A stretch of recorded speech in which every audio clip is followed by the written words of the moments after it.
So what was it that in 1948 led a disillusioned war veteran to find solace in the wilderness? Just who was Earl Shaffer? Well, Maurice, in his wonderful foreword to Walking with Spring, described Earl thusly: a man of no more than medium height, but solidly built, with the kind of rugged face that, in about its 40th year, stops aging. The voice, neither elegant or sophisticated, had a haunting, almost eerie quality that compelled attention. His appearance among a group of hikers is best perhaps described as unprepossessing. Like many of us, Earl was a man full of paradox. He could be humble, and yet egotistical. He could be thoughtful and judgmental.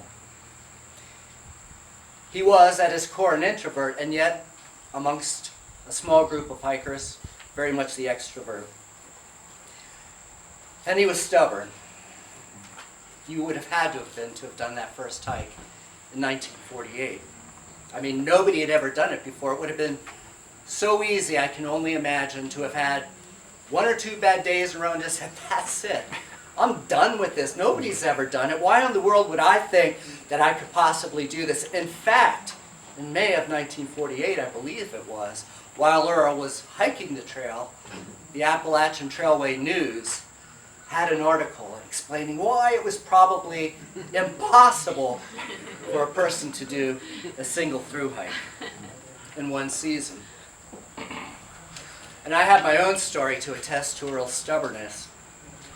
We were walking together up in Maine, and Earl's version of hiking was pretty much the same every day. He got up as soon as the sun came up, and he continued to walk until the sun went down. You took breaks in between, but that was basically the regimen. You get up with the sun, and you stop when the sun goes down.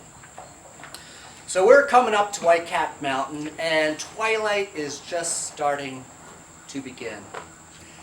And I noticed just before the ascent, there's the loveliest, flat, grassiest spot right there, right before you begin the ascent. I said to Earl, hey Earl, do you think maybe we should stop? Look, there's a really nice spot over there.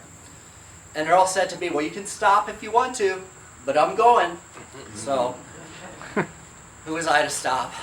We walked for about 30, 40 more minutes, and by now it's pitch dark. And I had my tent with me, and I pitched right in the middle of the trail as best as I could amongst the rocks, but I was at about like this kind of an angle. And Earl is just sleeping in his bag on the trail itself. And shortly thereafter, it starts to rain. Not a lot, just a few drops at first. And I said to Earl, Earl, I got room in my tent if you want to come on in. And I didn't hear anything. Excuse me.